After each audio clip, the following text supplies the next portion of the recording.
My first meeting with Pattabhi Jois. Well, I wouldn't say that was a very positive one, because when I first got there, like after a month, I just wanted to leave.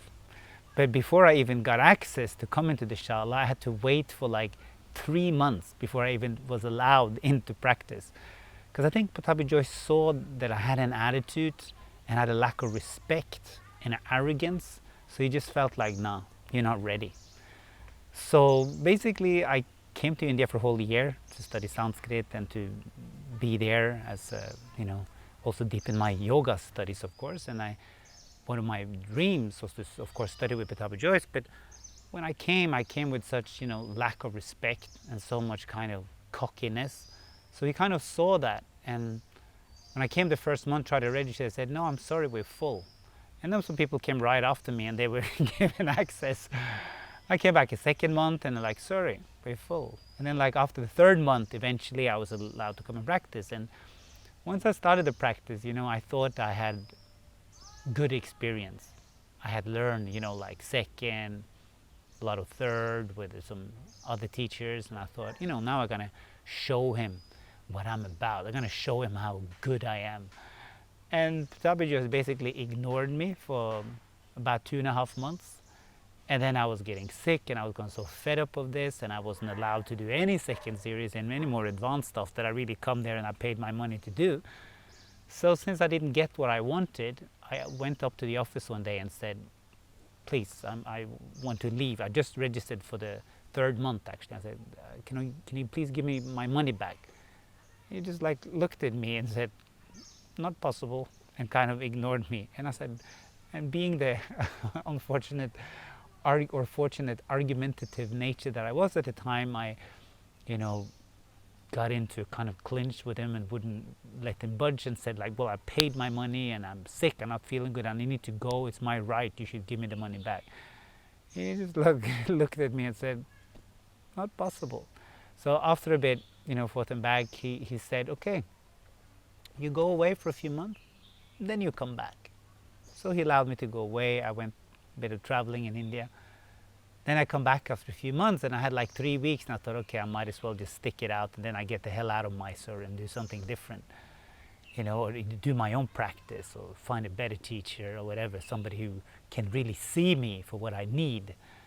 And at the end of those 3 weeks, something actually changed in me, and I realized that Pattabhi Jois was trying to help me all along, but I was too cocky and arrogant and self-righteous to actually see it, that he was trying to help me in the way he could, rather than me being, ambitious and desperate to get all the wants that I had and the cravings that I had to kind of exceed in the practice. And it was very tragic actually, and a bit embarrassing considering what a state I was in when I met him. But then after 3 weeks and I realized that he was actually trying to help me, finally I got it and saw that he was actually reaching out the hand and trying to help me according to the way he thought was best, rather than what I thought was best. So then I signed up for another month, and in that month, there was a lot of, he actually started, I feel, reaching over to me and helping me, and I was like very touched and grateful.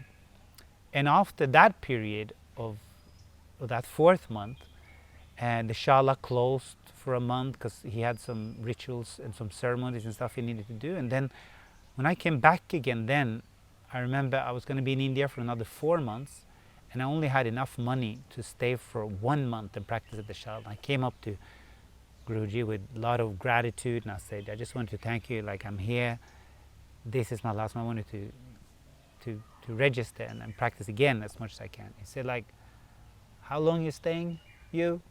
And he said like, I was staying until the end of July or beginning of August or something. He said, okay, no problem, you take practice. And that act of generosity, that grace towards me after being so cocky and he kind of allowing me to practice, that to me was just like a real eye-opener to how he actually was trying to help me in a way he thought was best rather than I thought was best.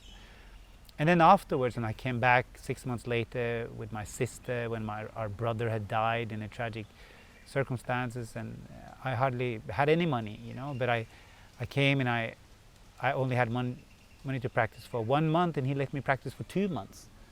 And that act of generosity just kind of confirmed to me that he was actually there trying to help me, rather than just taking everybody's money that some people thought.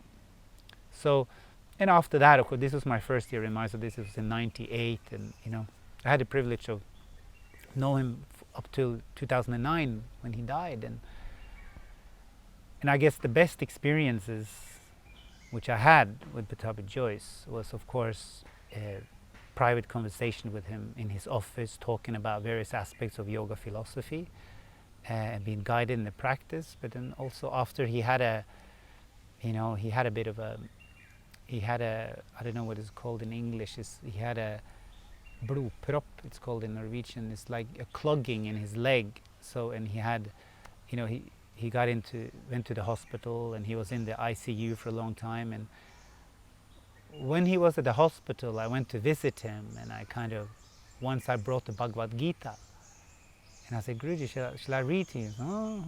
He kind of smiled, and then I started reading to him, and like every day, like for 18 days, I used to first start in the hospital and then continued when he kind of came home, and we kind of read one chapter of the Bhagavad Gita every day. That beautiful experience of actually reciting that to him, and him lying there feeling very weak at first, but then kind of grunting every time I made a mistake. Like we say, when I was like recite a famous word like yada yada hidharmasya glanir bhavati bharata, and I was going like yada yada hidharmasya banir bhavati bharata, something like this. He was like and I was like, what? Oh yes. And because he knew almost the whole Bhagavad Gita by heart, and it was such a precious book to him, and that kind of intimate contact with him is probably the best experience that I had with Pattabhi Jois, of feeling him in the later state of his life, after everything he had accomplished and done, and allowing me to see him in his most vulnerable state in a hospital bed, lying there, and just coming to visit him and read the Bhagavad Gita and talking about life. That was just one of the most beautiful experiences that I had.